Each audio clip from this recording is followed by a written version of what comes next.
Hi, this is Mark Wiltshire. Thank you for joining me again on the Explore Finland radio show.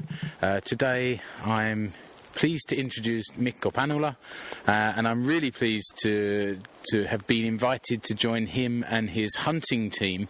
It's now the middle of October, and it's also the middle of the moose hunting season, and Mikko has invited me and his team to join his team out in the wilds of Finland. So Mikko, thank you for joining us today. Thank you. It's nice to bring guests in, and I hope you learn a lot today. Yeah, I've already started learning, because when you said to me that you were able to bring a guest, and I thought that's great. Now I'm going to have to go and buy some green and brown camouflage gear. Well, that's not quite the case, is it? Maybe explain to everybody what we're wearing and why we're wearing this. All right. Well, the law says that in moose hunting, you need to have orange clothing, a vest and a cap, maybe. And it used to be red, but for this season, it changed to orange.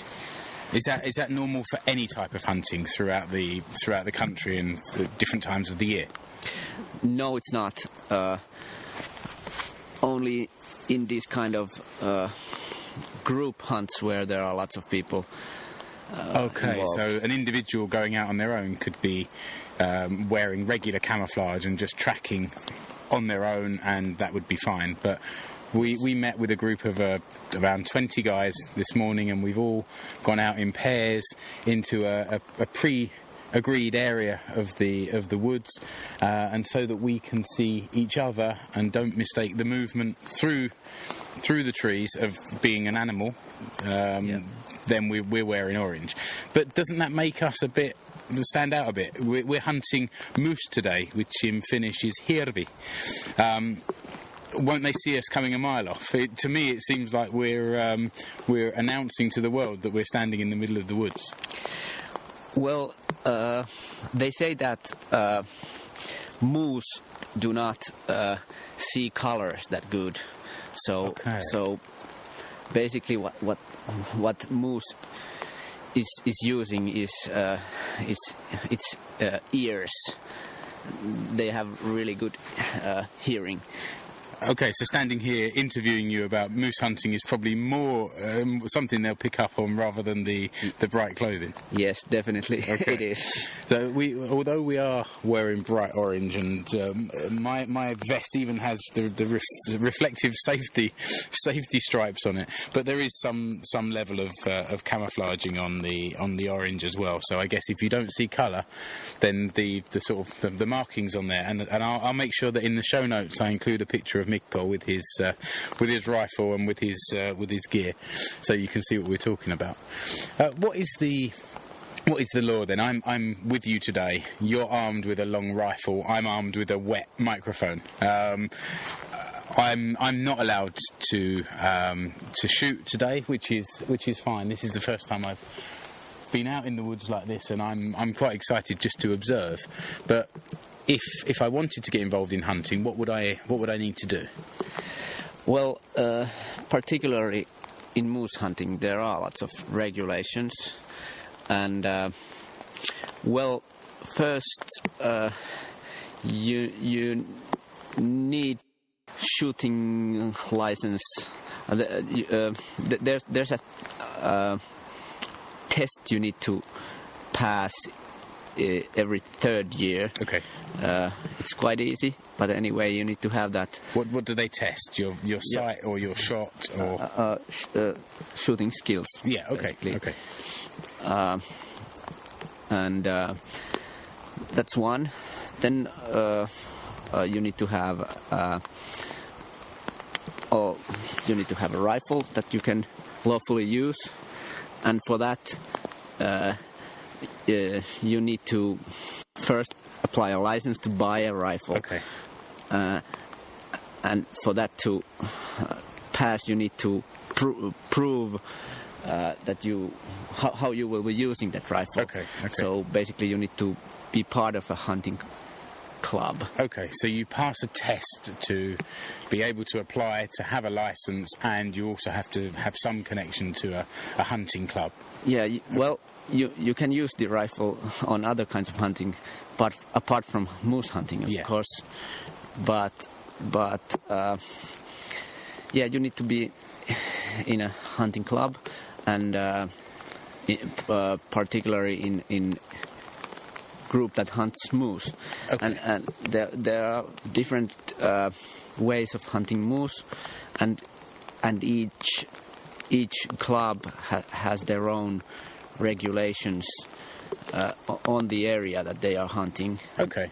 So we're here now with your club. What are the particular rules or regulations or methods that you guys use that might be different to others? In our club, we can only hunt in groups.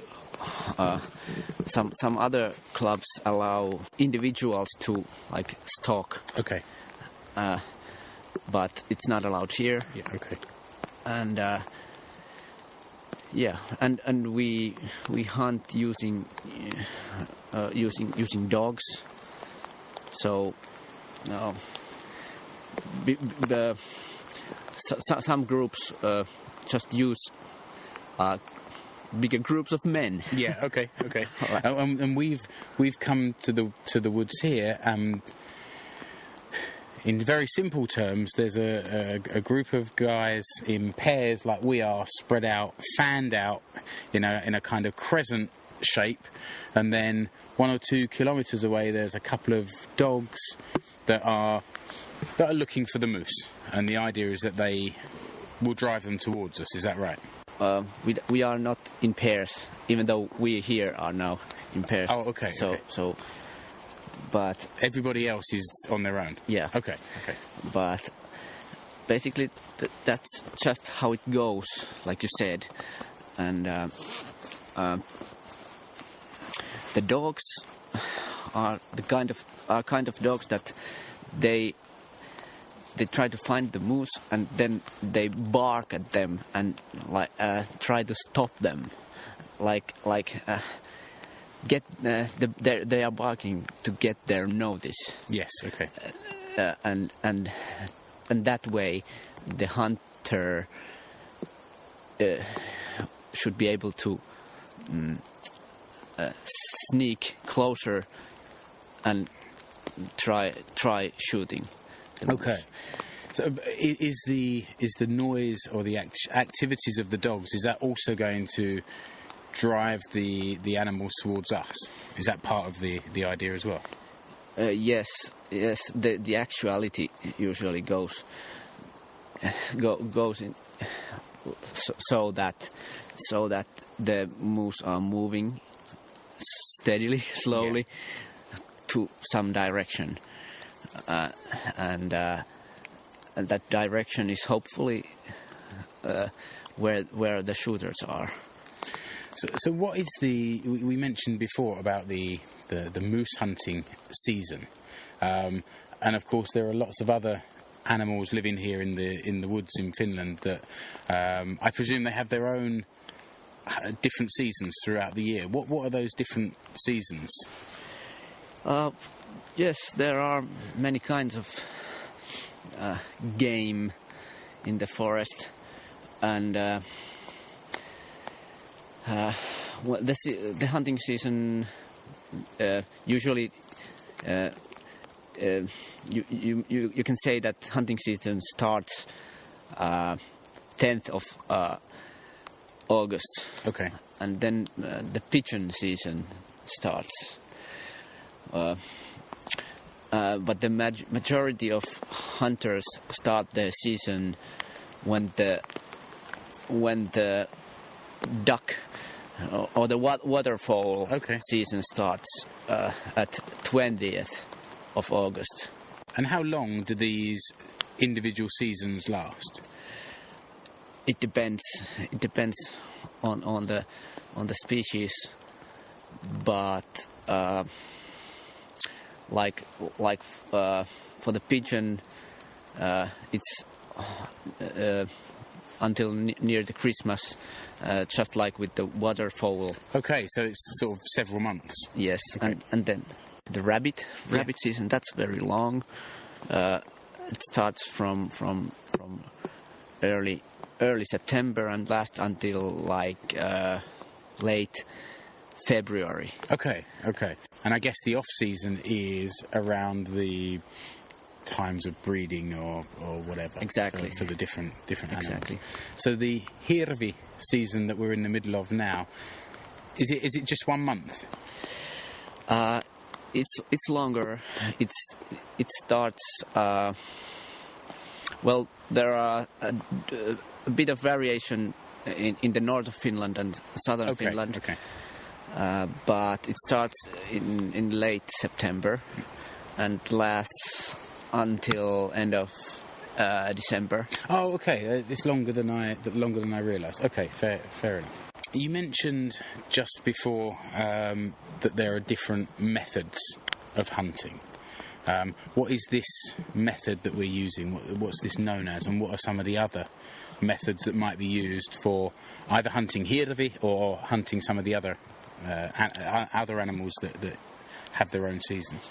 There are specifics for each animal, of course. Different kinds of dogs, if you have dogs in use, and of course the weaponry is different. Basically, you have either a shotgun or a rifle. Okay. And for moose hunting, the rifle is the only possible choice. I know that some of the people listening to this will probably have a much better understanding of hunting techniques and weaponry and everything than I do, but I'm asking these questions as a complete novice. So, what animals would you use with would you hunt with a rifle compared to those that you'd hunt with a shotgun? Well, with the rifle, it's good for longer range and then for animals that are not so moving so quickly. Okay. Yeah. Okay. So basically, moose hunting and stalking, for example, deer from some tower, for example. That's job for a rifle, and then basically birds, fast-moving birds like pigeons and waterfowl.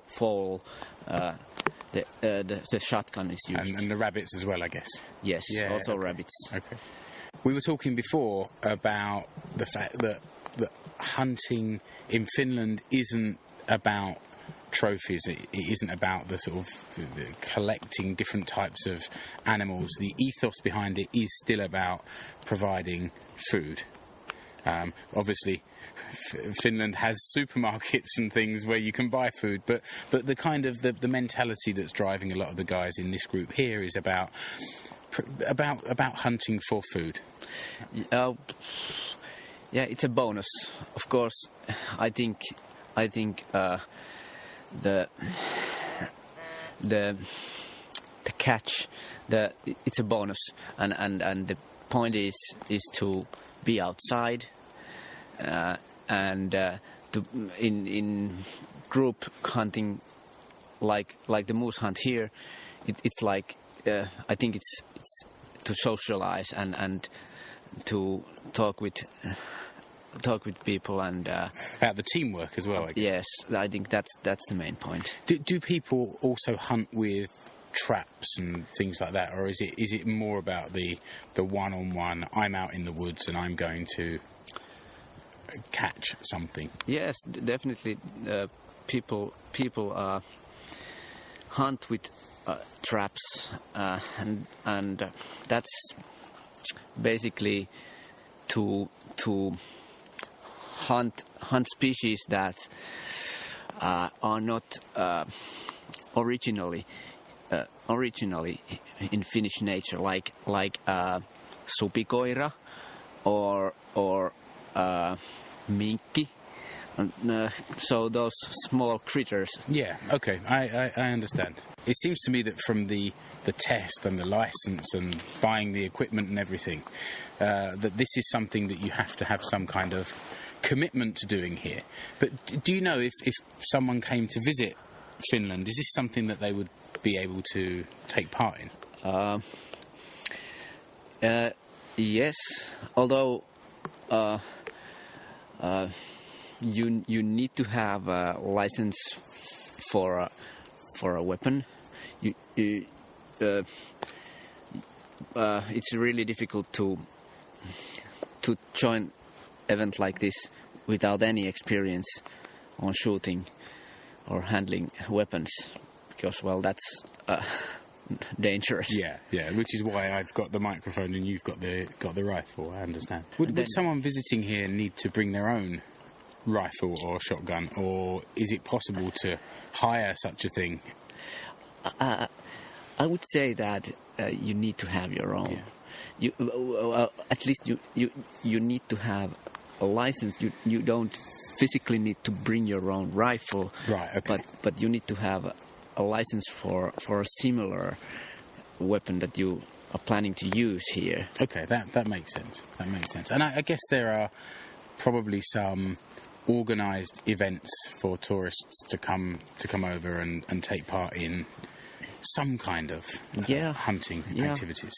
There are companies that organize like commercial hunts. Yeah, okay. But I think that hunting tourism is not very big in Finland. Yeah, it could be bigger, actually. It could be bigger, yeah. There's plenty of nature and plenty of forests here that people could make use of, which is partly what I'm trying to explore during the course of recording this show, just for me to understand a little bit more what's going on out there. While we're talking, Mikko's just taken out his phone, and we were talking about the dogs before, and he's actually got an app on his smartphone, and the dogs are GPS tracked. Why not just explain a little bit about what you're able to see from the app that you're looking at there? I can see a couple of cartoon dog heads on the screen superimposed over a map showing where they are. But what can you read about what they're doing? Yeah, well, most of our dogs have a GPS on them, and they are using the same system. So I can see from one app currently both of our dogs that are now on the forest, and I can see their path basically from where they have. So that where purple, are they going? That purple line there shows the route that one dog. It looks like it's been running around in circles, but it is making some progress going forward. Yeah. And the other one's a blue line, which shows a straighter route. But they're both covering quite a bit of countryside there. Yeah. You can see the speed and the distance from where we are, and you also can see the if they are barking or not, and how at what pace they are barking. Okay, so that would maybe increase if they were closer to an animal. If they'd seen an animal, then their rate of barking would increase, and that would give you an idea that there may be something near them. Yes. One of them's getting quite close to us now. Yeah, but with that dog, that's nearing a big road, and probably there are no animals in front of that dog. Yeah, okay. you never know. But Yeah, the hirvi are well known for jumping out into roads and causing some quite nasty traffic accidents, so you can never be 100% sure. yeah, but the other dog has been barking a bit. I don't know if there are animals, but he's moving to a good direction anyway. Okay. Yeah, it seems to be moving towards the line of our team. Yeah. Where the people are positioned. Why don't you maybe just talk a little bit about the rifle while we're here? It would probably annoy people if I stood here talking about the animals and the tactics and not talking about the rifle itself. Yeah, well, I can talk about the rifle, but I need to say that the weapons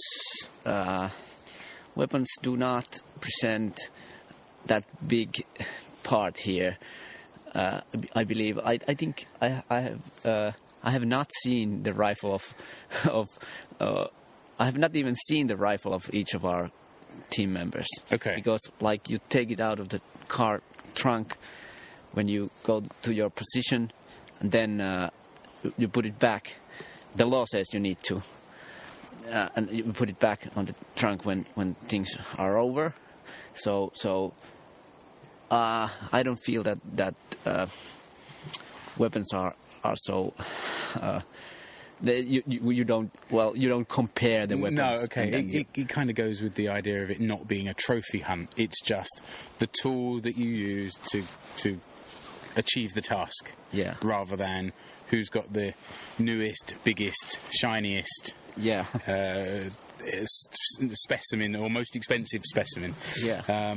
But anyway, just because some people listening will understand some of the things that you're going to say, I'm interested to learn a little.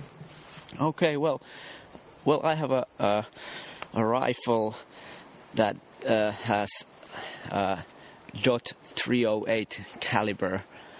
So it's the most common one in Finland, and it's good for moose hunting and good for lots of other things. It's like all-round caliber, I think. Okay. And I have a Tikka T3 rifle. It's Finnish, and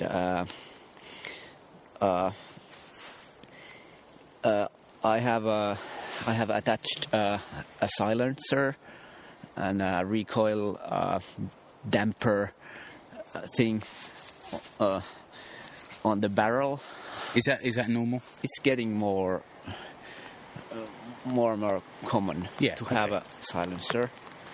And then I have a rifle scope attached to the rifle, and I have really good rifle scope. It's double the price that my rifle is. And the ammunition that you're using. Yeah, it's of course the .308 caliber, and it's a bullet that is suitable for hunting actual animals. They have they are speedy, and they have enough weight to do a kill shot. Yeah, that's the main thing to make a shot. To make a shot that kills instantly. Yeah, that's the idea is not to leave an animal in more pain than it needs to. We're here to kill the moose, and for it to be instant. There are rules in each club that you need to practice the shooting, and you need to have enough practice to be successful. Yeah. Because if you're shooting and you don't make a kill shot, it's very bad. Bad for the hunter and bad for the animal. And bad for the team to because you need to assume that each shot that has been fired has hit the animal. If you shoot at an animal that is 50 meters away and the animal runs off, it could be hit, or it may have missed. Yeah. I guess it's not easy to then to chase after that animal and be sure that you hit it or not. Yeah, that's the problem. If a shot is fired and no dead animal is found, we need to try to find the wounded animal, basically, and that may take a day and a night. So as not to leave it, basically. The point is not to leave it just wounded and roaming around the forest. Yeah. No, okay, I understand.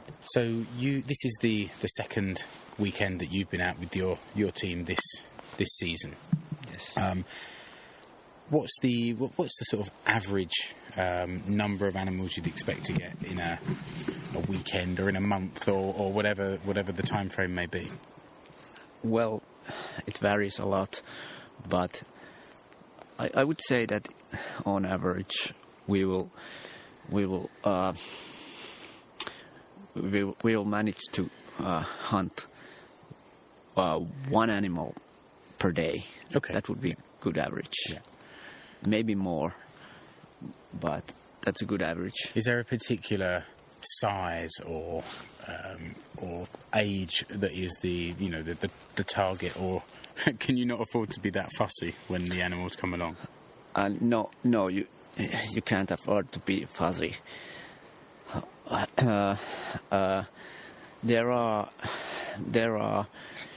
regulations that come from top to bottom, basically, from the national and regional organizations. The club has to apply for a certain amount of animals to be harvested. So it gets like a permit to hunt a certain number during that season. Yeah. Yeah. Okay. But I use the word harvesting because I think that is a good word, because like half of the animals that we get are supposed to be newborns, like they're supposed to calves. Yeah. Okay. So half of them should be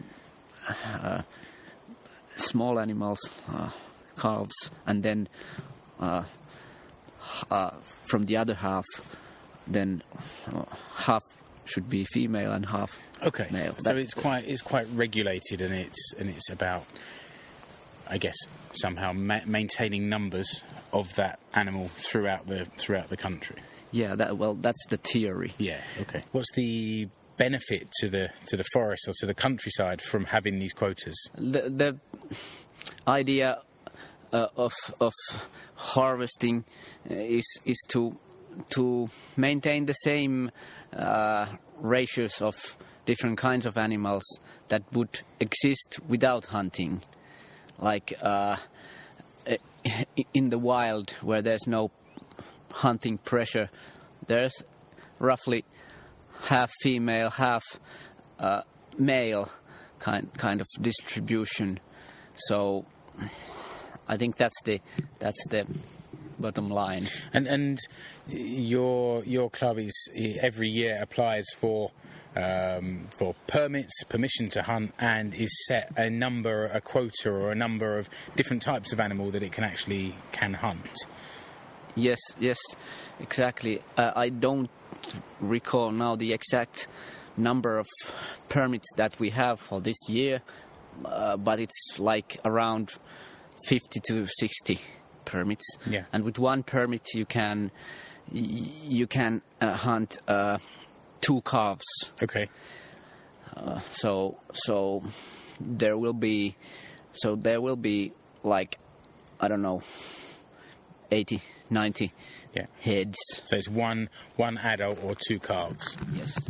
And it's important for the countryside to maintain the balance of the animals there. What would happen then if if there was no hunting in place, if the wildlife was allowed to sort of grow free?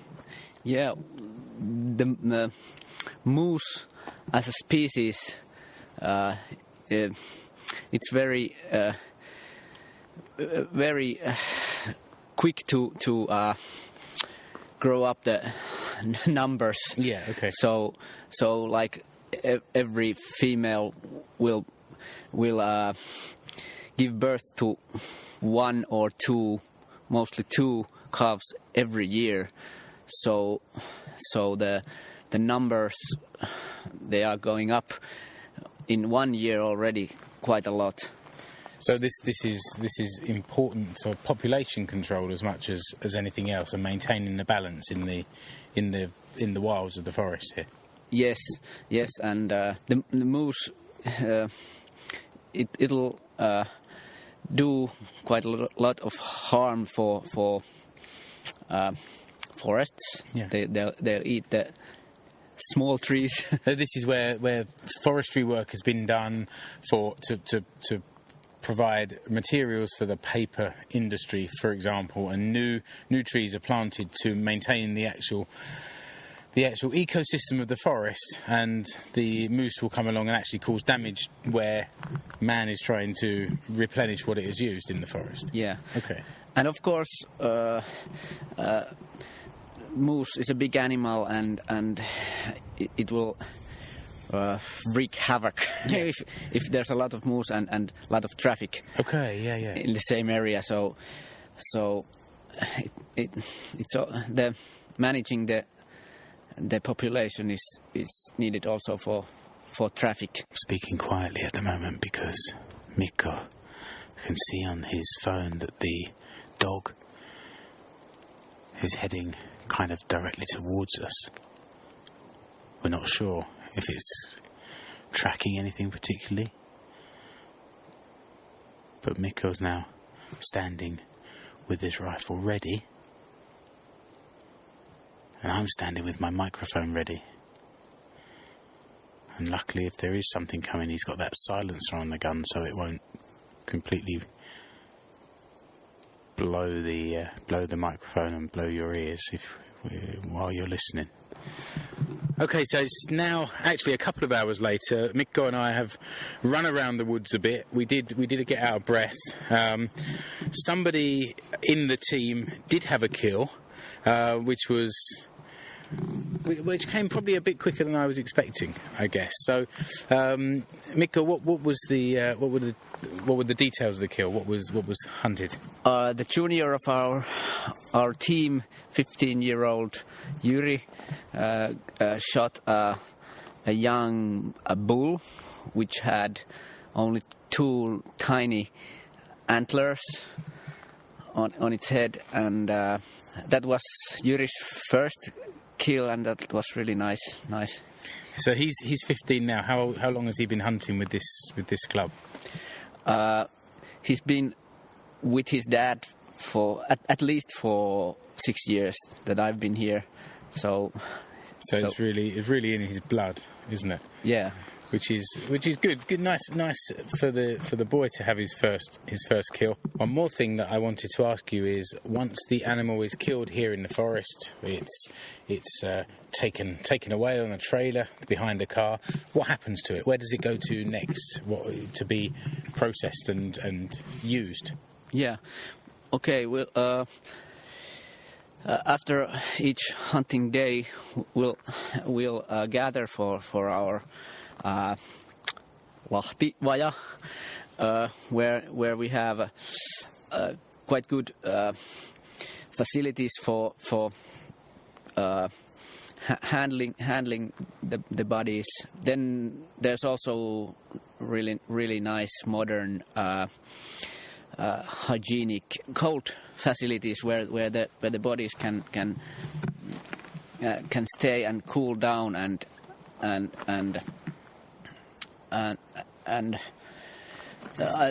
to wait until they are chopped into shareable pieces. Yeah, sure. So it's not.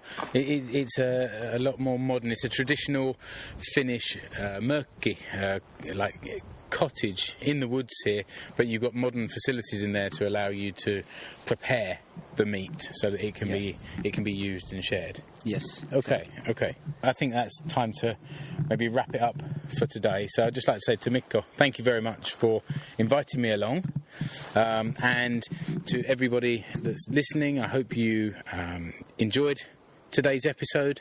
If you want to help me to promote the show, then if you go over to iTunes or whatever it is you listen to the show on and just rate and review it, that will help me to grow my audience. And also on the website will be the show notes for this particular episode, so there'll be some links to some of the things we've been talking about, translations of some of those words that we weren't able to translate earlier. And you can also sign up to my mailing list so that every time a new episode comes out, I'll email you with the notes and you can have all that to hand when you're listening. So thank you for listening, Mikko. Thank you for joining me. Thank you for having me here. Yeah.